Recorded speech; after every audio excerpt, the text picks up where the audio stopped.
where, and I even told this one guy, I said, well, you know, there's nothing wrong with that property whatsoever at all. Well, I know. Doesn't matter. All we have to do is say that there is. And that's, and you know what? That person's not an American. Not at all. Well, I think that's what happens when you're in government and you think the government's everything. Because people aren't godly. You know what? I'd rather have a godly man ruling over ungodly laws and having justice than an ungodly person ruling God's laws. Because the ungodly person is always going to pervert it, and the godly man will not. And that's what's the problem. The whole problem is we've turned away from God. We need to get back on our knees, get back to God, pray. Prayer is the most powerful weapon we have. Yes, we might have to get to the arms, to the guns, to the handguns, fists, whatever. Well, you remember when they're trying to run that, whatever, the toll road or whatever it was through Texas. It's temporary, that corridor thing? Whatever it was, and I remember seeing in the paper guys standing out in their front yards with their shotguns going, DPS, keep out of here. This is my way. I love it. Yeah. And, whoa, it's been put on the far back burner for a while. Till their time arrives. Sure. But. And then we got our governor here wanting to sell off large chunks of our public highways and make them toll roads. Mm-hmm. Yeah. Foreign investors. I've heard one guy said, why not put a toll road on every one of the streets? Yeah, sure, why not? Put a chip in your car. There you go. Just run through it. Why not? 5 cents to go, from a couple of blocks, why not? Have better roads. Oh, sure. It'll be great for everybody, Yeah. You know how they always pervert everything? They never do what they say they're going to do. How can you trust them? We have ungodly people running. Absolutely, and one of the things I heard from the tapes you gave me, Mr. Freeman, remember those? Howard Freeman. Freeman. Yeah, he's dead. He had a few things wrong with the law, but he had a good philosophy in his mind. Well, I understand. One of the things he said, but again, this is how governments work, is that the Golden Gate Bridge in San Francisco, you remember that story? No. It was proposed to go from San Francisco, if I've got this right, I'm not, into Marin County, which was essentially farmland, okay, valueless land, farmland. But once this bridge was to be constructed, the land would grow in value because people now could get to this side, and the people of San Francisco were told, this bridge is going to cost you nothing because here's what we're going to do for you. We're going to buy up the land over there. When the bridge goes through, we'll sell the land at a profit. That will pay for the bridge. You will not be on the hook for anything. They voted for the bridge, built the bridge, but guess what happened? The guys in office saw what a profit could be made by that. The profits went to their pockets, and San Francisco was taxed for the bridge. And again, the idea, and Mr. Freeman brought up, which I thought was interesting, is that a lot of times people will say about taxes, well, maybe you're right, maybe income is a hazy word, maybe you have the God-given right to, but how could we exist without taxes? How could the poor government run without taxes? Well, there you had an example. There were no taxes being proposed. It's the people in office. Government could run very well without the so-called federal income tax and the people volunteering their money. That only goes to pay, quote, the interest or one thing or another, but, Well, that was the other thing. IRS was created immediately after the Federal Reserve was created, and a lot of people believe it's the collection arm of the Federal Reserve. Yeah, interesting. Well, there's been solutions to build bridges without really any cost and actually profit share. Anyway, it goes on and on, but bottom line is the focus always comes back on the fact that we've got off of track from what God set his boundaries and his laws and his statutes as people for one reason or another.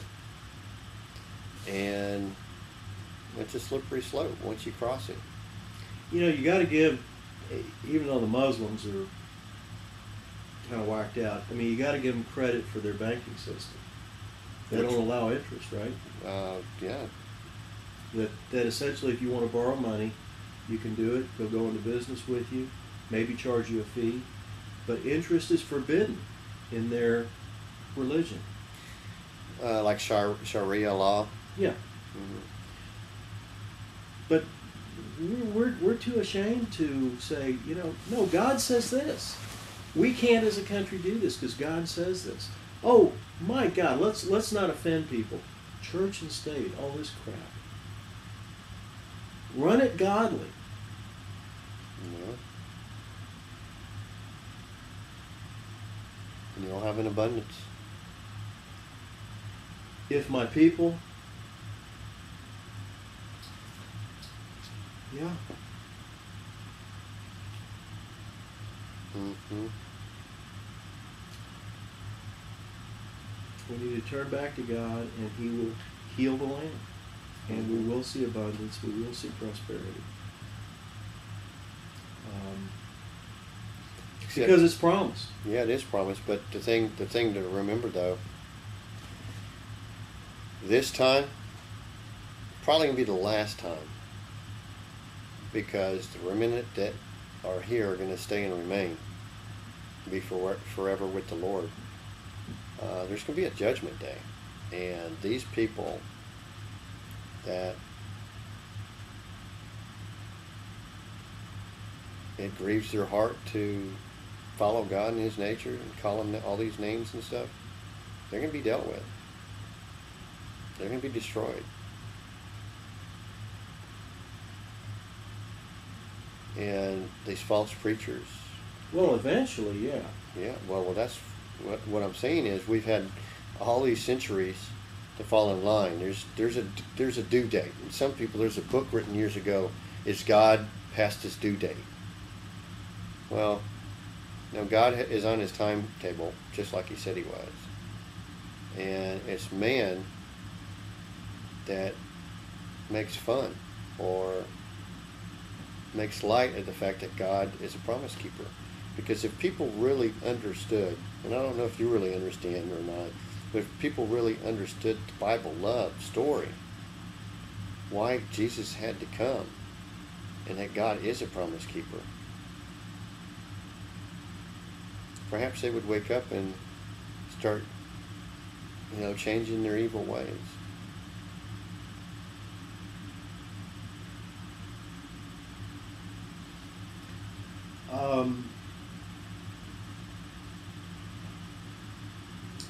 You got a little bit of a problem there. What problem? Well, in the sense that you say people, if they understand, people's consciences can get seared. Yeah. The Bible talks about that. Yeah. They're beyond a point of redemption. Right. Now, I think there probably are a great deal of people. I'm certainly not one without sin. I mean, I have to ask forgiveness. I have to try to repent, change. It's not about sin, but when you do sin, even though if you sin when let me ask you this. I've heard that. What do you think about this? Now, in general terms, there's sin, but there's national sin. Have you heard that concept? Absolutely. It's clearly in the scriptures. There's national sin. There is national repercussions to that sin.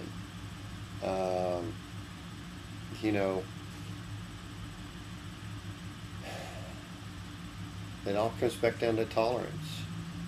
Are you going to tolerate evil and wickedness or not? And under God's system, there is not a tolerance for evil, wicked behavior. We don't allow it to grow and fester. Under God's system, we wouldn't allow these homosexuals to say they have rights at all. They don't have any rights. They have to practice what they want to practice.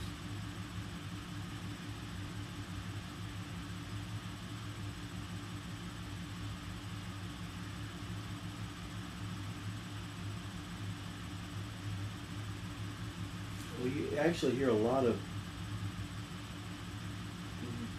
I think even Ron Paul says that he doesn't care what they do in the He don't privacy of care, their and home. that's a problem.